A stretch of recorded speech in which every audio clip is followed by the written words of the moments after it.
The Men's Prayer Advance features industrial strength preaching, unbridled praise, incredible fellowship in an undistracted setting. Jesus Christ. The Men's Prayer Advance, I believe, is one of the most prayed for events I've ever been involved in, and I think that's why God shows up. And I think what we anticipate in this conference is that we would get a fresh touch from God, and also that revival will be a burning thing in our hearts to get our churches awake and men go back on fire for the Lord. I'm just hoping that God will work in me and in our church as He did last year, and even in a greater way this year.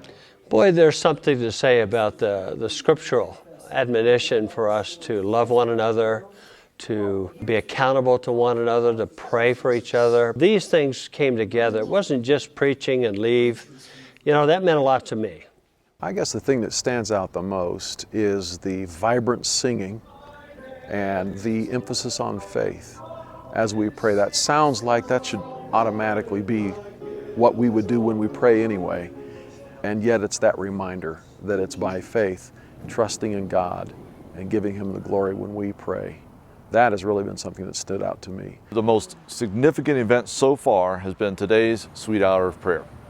You cannot put into words really the difference that it makes to spend an entire hour just talking to God and letting God talk to you through His words. The biggest thing this week, it's just to believe God with a faith that can move mountains, to believe the God of the impossible. I need to pray believing that God can do things that I've never really in my heart believed that He can do.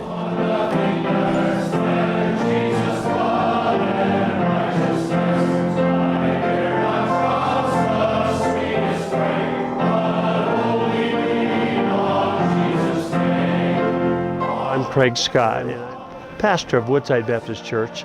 4 or 5 years ago, we purposed to start this Men's Prayer Advance with a desire to equip men to go back to their churches and be leaders, and to go back to their homes and be spiritual leaders in the home.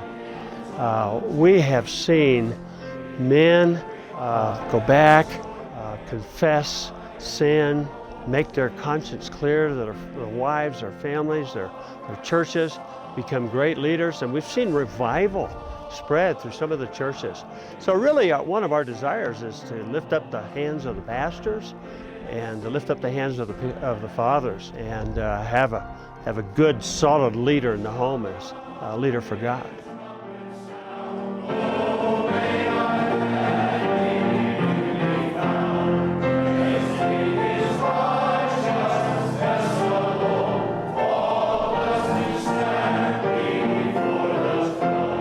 My name is Ward Smith. I'm pastor at Grace Baptist Church in Parker, Colorado. I have the privilege of serving with Craig Scott on the director's team. To be out here in the wilderness, as you see behind me, what a beautiful setting. And there's just something about getting away from all the distractions of life and just being able to focus on God, His plan for our lives, His purposes. You got a cake on the table? And that showbread was replaced every Sabbath, so it was continually fresh.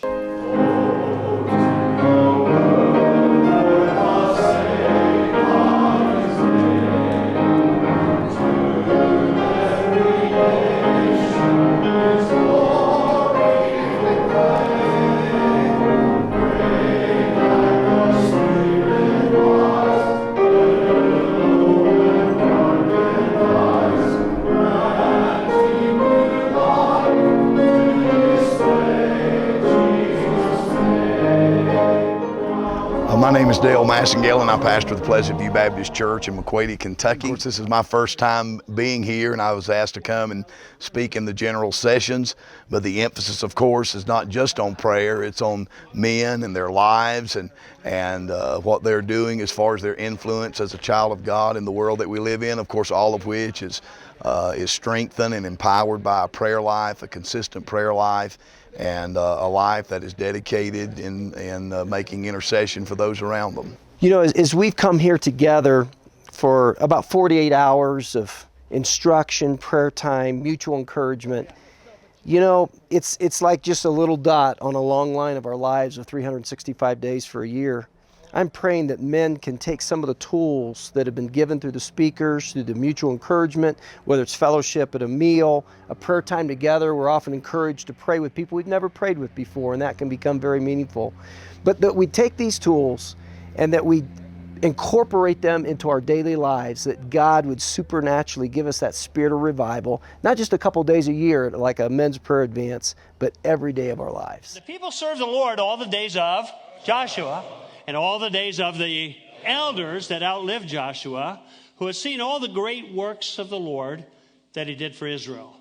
And Joshua the son of Nun, the servant of the Lord, died being 110 years old. And they buried him in the border of his inheritance in Timnath-Heres, in the mount of Ephraim, on the north side of the hill Gaash. And also all that generation were gathered unto their fathers. And there arose, ready? Another generation. Let's start it again. And there arose another generation after them, which knew not the Lord, nor yet the works which he had done for Israel.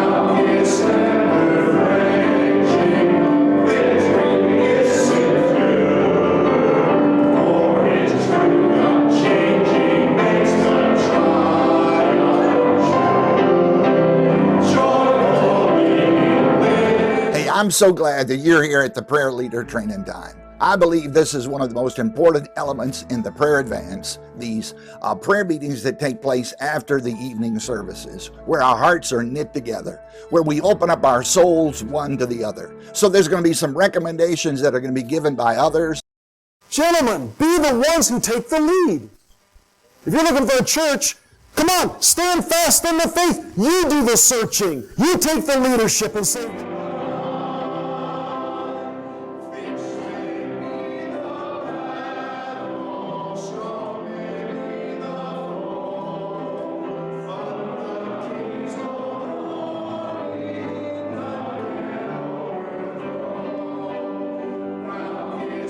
Who is the traveler in that metaphor? The traveler is the lust of David. The traveler is the desire for sexual fulfillment. And guess what? The traveler in the story could have been fed righteously. Because when it's under the blood, it is gone forever. Don't let Satan push replay.